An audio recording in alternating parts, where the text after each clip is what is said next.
अस्सलाम वालेकुम, मैं हूं शाहिद हुसैन। उम्मीद करता हूं आप सब खैरियत से होंगे। मेरा फेसबुक पेज और यूट्यूब चैनल देख रहे हैं। आज जैसे जैसे हम आगे बढ़ रहे हैं, मुबैना तौर पर बच्ची ने जो इंकशाफात किए, जो सनसनीखेज़ इंकशाफात किए और न सिर्फ इनके मकरूह चेहरों को बेनकाब किया बल्कि और भी इंतहाई हैरानकुन और खौफनाक हक़ाइक़ सामने आए हैं, वो मैं चाहता हूँ कि आपके सामने रखता रहूँ। क्योंकि राया खुर्रम का किरदार न सिर्फ सहूलतकार बल्कि बर्द किरदार के तौर पर सामने आया, क्योंकि एक वकील के रूप में एक भेड़िए के तौर पर उसका किरदार सामने आया। जिस तरह न सिर्फ बच्ची ने उसको सख्त तरीन अल्फाज से नवाजा है बल्कि उसके खिलाफ भी मज़ीद कुछ चीज़ें भी जो है वो सामने लाई गई हैं।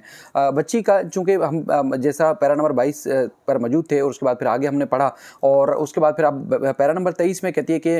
मैं अदालत जो है पहुँचने के बाद जब घर वापस आया तो उसके बाद आधी रात को मुलज़िम ने दरिंदगी का और हवस का निशाना बनाने की कोशिश की और कहा कि अब हम कानूनी तौर पर जो है वो मियाँ बीवी हो चुके हैं और अब मियाँ बीवी होते हुए मेरा हक़ बनता है और मैं जो कहूँ अब तुम जो है वो मेरा हुक्म वो मानोगी। और उसके बाद फिर बच्ची कहती है कि मेरे पास कोई चारा नहीं था, मेरे पास जो है वो इस तरह इसके गैर कानूनी काम मानने के लिए, क्योंकि जो है वो मेरे पास ना तो जो है वो बहन भाई था, ना कोई रिश्तेदार था, ना कोई और अजीज़ था, ना वालिदैन थे कि मैं उसका मुतालबा माने बगैर कोई और मेरे पास कोई चारा नहीं था। मैंने इसलिए मजबूरन जो है वो उसके गैर कानूनी जो है वो हवस का निशाना बनती रही और इस तरह मुल्ज़िम ने कई बार जो है इस तरह दरिंदगी का निशाना बनाया और मजबूरन मुझे ये सारा कुछ करना पड़ा। उसके बाद फिर गैर कानूनी जो बच्ची कहती है कि उसके मुतालबात जो है वो मुझे मानने पड़े। बच्ची ये भी कहती है कि चूँकि उनके इस तरह के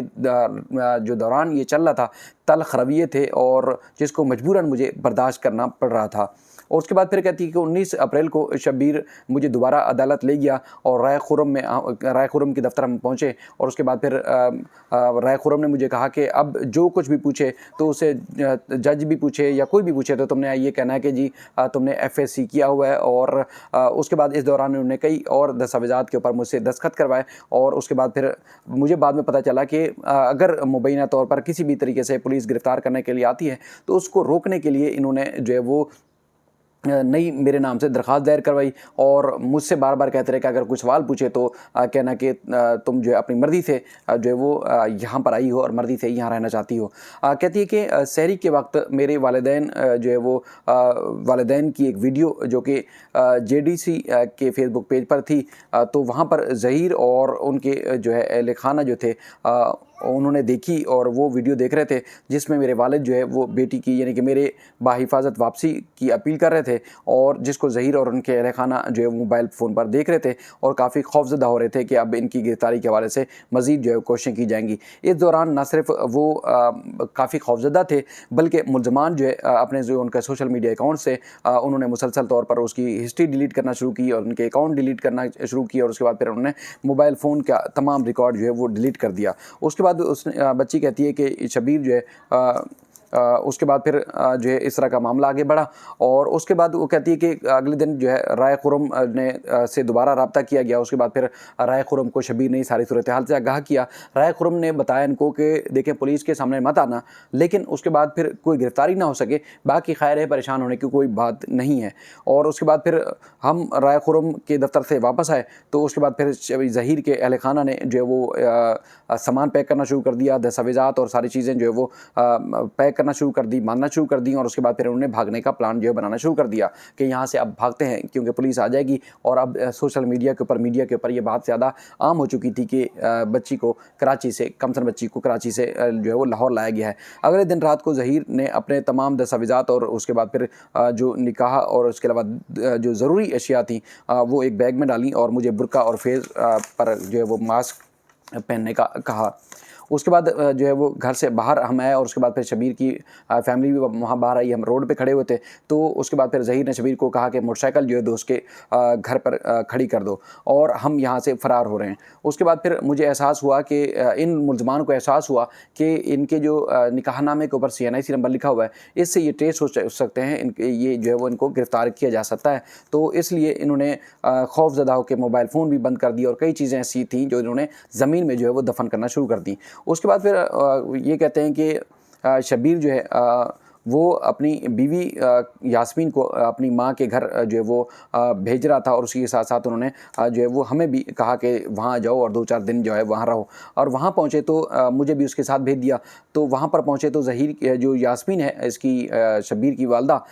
शब्बीर की जो बीवी हैं उसकी वालदा ने जो है मुझे पहचान लिया और कहा कि मैंने जो है इसे खबरों में जो है वो देखा है। तो उसके बाद फिर उन्होंने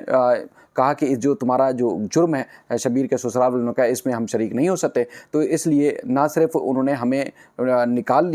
दिया, बल्कि उन्होंने कहा कि अब ये शनाख्त हो चुकी है, अब ये कि वो किसी भी सूरत में हमें रखने के लिए तैयार नहीं थे। और शब्बीर के जो है चंद ही घंटों के बाद शब्बीर के ससुराल वालों ने भी हमें अपने घर से निकाल दिया और कहा कि हम किसी भी तुम्हारा जो गैर कानूनी मकरूह धंधा है इसके हम शरीक जुर्म नहीं बनना चाहते। उसके बाद शब्बीर ने मुझे और उसके बाद फिर जो है दीगर जो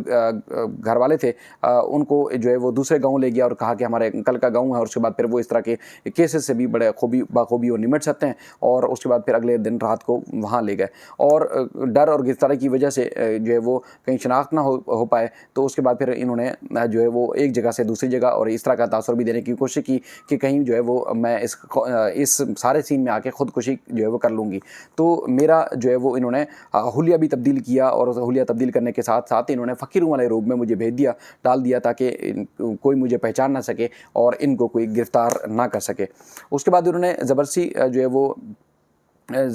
वो ज़हीर के अंकल के घर ले गए, और उसके बाद फिर वहाँ पर जो है वो पहुँचे, और उसके बाद फिर वहाँ पहुँचने के बाद जो है वो एक हवेली लखा का इलाका था।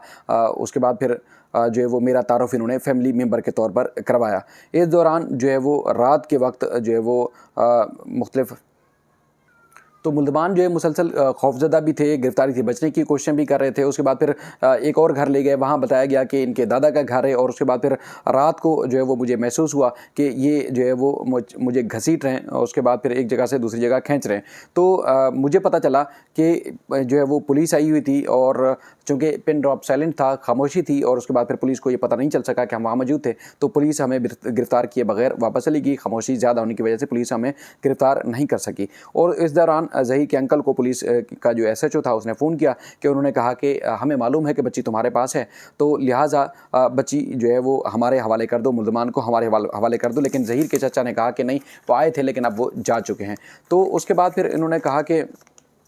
इसी दौरान राय खुर्रम एडवोकेट को जो है वो सारी सूरत हाल से जो है वो आगाह किया गया, रब्ता किया गया। और अब राय खुर्रम ने कहा कि देखें जी, अब सिलसिला जो है वो चेंज करना है। अब बच्ची से जो है वो वीडियो एक बयान रिकॉर्ड करो जिसमें वो कहे कि ज़हीर के हक़ में बयान दे, और कहे कि मुझे वालिदैन के साथ जो है वो नहीं जाना, मुझे ज़हीर के साथ रहना है। तो राय खुर्रम के कहने पर जो है मुझसे वीडियो बनवाते रहे। उसके बाद फिर चूँकि मैं खौफज़दा थी, डर रही थी, और मैं बार बार ये कह रही थी कि मुझे माँ बाप के पास जाना है, तो ज़हीर और शब्बीर एक उन्होंने स्क्रिप्ट लिखा और कहा कि ये वीडियो जो है वो इस तरह के रिकॉर्ड करो जिसमें ये कहो कि मुझे माँ बाप के पास नहीं जाना, मुझे ज़हीर के साथ ही रहना है, और उसके साथ ही मुझे जीना मरना है। तो उसके बाद फिर कुछ वीडियो ख़राब हो जाती थी, तो इस तरह जो है वो शब्बीर मुझे तशद्दुद का निशाना भी बनाता रहा। और उसके बाद फिर वीडियो जो है कुछ डिलीट की गई, और उसके बाद फिर एक वीडियो बनाकर जिसको राय खुर्रम ने कहा कि हाँ अब ये वीडियो चल जाएगी, और ये वीडियो राय खुर्रम को भेजी गई। और उसके बाद इस दौरान जो है उन्होंने कहा कि मुझे मुसलसल जो है वो शब्बीर ना सिर्फ मारता रहा, बल्कि अपनी मर्ज़ी के जो है वो बयानात दिलवाने की भी भरपूर कोशिश करता रहा। और उसके बाद फिर इन्होंने जो वीडियो थी राय खुर्रम को भेज दी। उसके बाद फिर जो है वो इस दौरान ज़हीर जो है दीगर भी कई लोगों से रब्ते कर रहा था। उन्होंने भी जो है वो कहा कि मुझे और ज़हीर को जो है वो लाहौर वापस आ जाना चाहिए, और मजिस्ट्रेट के सामने जो है वो बयान होना चाहिए। और वो शख्स जो वो पुलिस अफसरान के साथ भी रब्ते में था जो ज़हीर से जो है वो रब्ता कर रहा था। और उसके बाद फिर उस बच्ची कहती है कि 26/4 को लाहौर आए, और उसके बाद फिर हमने जो है वो इन्होंने कई दस्तावेज़ात जो है उसके बाद लाहौर आए, और लाहौर आने के बाद जो है इन्होंने जो है वो कुछ दस्तावेज़ात दस्तखत करवाई मुझसे, कुछ साइन करवाए, और उसके बाद फिर कहा कि अब मज़ीद आगे जो है वो बात इसमें बढ़ेगी, और अगर तुम्हें जज कहे कि जो है वो तुम्हें दारुल अमान भेजना है तो तुम उस वक्त जो है वो मना कर देना। और ये बच्ची बार बार बच्ची को राय खुर्रम जो है वो कहता रहा, बताता रहा। और उसके बाद फिर कहा कि बच्ची ने जो ख़ास तौर पर अब यहाँ पर जो तज़किरा किया है इस पैरा में, अब वो कहती है कि राय खुर्रम जो था वो अगवाकारों का सहूलतकार था, क्योंकि अगवाकार ज़हीर और शबीर थे। गैर कानूनी तौर पर जो काम हो रहे थे उसका भी मुकम्मल तौर पर सहूलतकार था, और वो ना सिर्फ गैर कानूनी तौर पर सहूलतकार बल्कि एक खौफनाक जो है वो किरदार अदा कर रहा था, और ये कह रहा था कि देखें जी, अब तुम जो है अपने वालिदैन क्या के ख़िलाफ़ जो है वो बात करोगी और उसके बाद कहोगी कि मुझे ज़हीर के साथ रहना है, और अगर जज तुमसे पूछे तो। और उसके बाद फिर बच्ची कहती है, देखें जी, शबीर और उसके साथियों के साथ मौजूदगी में हम जो है वो सिंध पुलिस वहाँ मौजूद थी, और मेरा 161 का बयान रिकॉर्ड किया गया। और उसके बाद फिर सिंध पुलिस ने जो दरख्वास्त दी थी कि बच्ची को हमने जो है मुतल्लिका जज के सामने पेश करना है, उसके बाद फिर वो जज ने दरख्वास्त इनकी मुस्तरद कर दी थी, और राय खुर्रम ने जज को दोबारा दरख्वास्त दी और उसमें कहा कि जो बयान रिकॉर्ड करवाया, और मेरा वो बयान रिकॉर्ड करवाया गया जो मैंने रज़ाकाराना तौर पर बयान नहीं दिया था, और ना ही आला अदालतों के फैसलों के मुताबिक, और ना ही जो कानूनी तौर पर गाइडलाइंस है उनके मुताबिक मेरा 164 का बयान जो लाहौर में हुआ था वो दिलवाया गया, और वो मेरी मर्ज़ी के मुताबिक बयान नहीं था। उसको बच्ची ने अक्सर मुस्तरद कर दिया है, क्योंकि ये लोग सवाल कर रहे थे आज भी, और कहते थे कि जी अब के बयान की जो है वो जो है उसको दुरुस्त माना जा रहा है, और आगे के जो बयान हैं उसके हवाले से जो है वो पहले वाले बयान को जो है वो गलत कहा जा रहा है। बच्ची ने उन तमाम बयानात को, उन तमाम वीडियोस को, उन तमाम जो गुफ्तगू जो कि बच्ची से स्क्रिप्ट के तहत करवाई गई, चाहे वो यूट्यूबर्स थे, वकुला थे या दरिंदे थे, उनकी जानिब से बच्ची ने उन तमाम को यकसर मुस्तरद कर दिया है यहाँ पर। और उसके बाद फिर कहा कि ये सारे बयानात जो थे वो मनगढ़ंत और बेबुनियाद थे, मैंने उनका जो अपनी मर्ज़ी से रज़ाकाना तौर पर कोई बयान नहीं दिया। और उसके बाद फिर मुझसे अगर कोई पूछे तो ये कह देना कि जो है वो दारुल अमान भी नहीं जाना चाहती। तो उसके बाद फिर यही हुआ, क्योंकि मेरे पास कोई और चारा नहीं था, तो मैंने यही जज के सामने कहा कि मैं जो है वो दारुल अमान नहीं जाना चाहती, मैं जो है वो ज़हीर के साथ रहना चाहती हूँ। तो उसके बाद फिर मेरे पास कोई चारा नहीं था, कोई ऑप्शन नहीं था। और उसके बाद फिर जो है वो ये बयानात रिकॉर्ड करवाने के बाद यास्मीन, नूर बीबी, शब्बीर और हम सब जो है वो हवेली लखा वापस आ गए। अब आगे का जो इसके बाद का जो रोल है वो इंतहाई अहम है, और ज़्यादा खौफनाक और सनसनीखेज़ चीज़ें आने वाली हैं। इंशाल्लाह हम आपके सामने रखेंगे। यकीन माने ये बयानात और इसके अलावा बहुत सारी जब चीज़ें सामने आती हैं तो उसके बाद कई दफ़ा रब्ता होने के बाद बच्ची शदीद गुस्से में है, और शदीद जो इनको सबक सिखाना चाहती है। ना सिर्फ आज भी जो है वो उस ख़ानदान की, माँ बाप की जो इज़्ज़त के ऊपर बात करते हैं, जो उनको जो है वो नामुनासिब अल्फाज जिनके उनके वालिदैन के ख़िलाफ़ इस्तेमाल करते हैं, तो बच्ची बेहद गुस्से में है और उनको सबक सिखाना चाहती है। कई भी आज भी कार्टून बना के उन्होंने बच्ची ने मुझे भेजे। यकीन माने वो क्योंकि मैं वो पब्लिक नहीं करना चाहता, अगर पब्लिक कर दूँ तो लोगों को पता चल जाएगा कि वो किस तरह गम गुस्से में है। उन तमाम लोगों के जो कि बच्ची के नाम लेके जो है वो इस फैमिली को बदनाम करते रहे, बच्ची को डराते रहे, खौफज़दा करते रहे, धमकाते रहे, और उसके बाद फिर वो अपनी मर्ज़ी की बातें उसे करवाते रहे। इंशाल्लाह एक और वीडियो आज ही कोशिश करूँगा कि आपके सामने रखूँ। मज़ीद कोई तफ़सीलात भी और कुछ हक़ाइक़ हैं वो भी आपके सामने रखूँ। यहाँ अदालती कार्रवाई में भी मज़ीद खौफनाक और इंतहाई अहम तरीन पेशरफ़्त हो रही है। अब लोग जो है ना सिर्फ मुल्ज़मान बल्कि उनके सहूलतकारों, उनके सपोर्टर्स और उनके जो इस खौफनाक और इस गोरख धंधे में शामिल लोग थे उनको भी जेल की सलाखों के पीछे देखना चाहते हैं। अब देखते हैं इस बयान के बाद अब हमारी अदालतें और हमारा निज़ाम उन मुल्ज़मान और उनके साथियों को किस तरह इबरतनाक सज़ा देता है। अपना ख्याल रखिएगा। अल्लाह हाफ़िज़।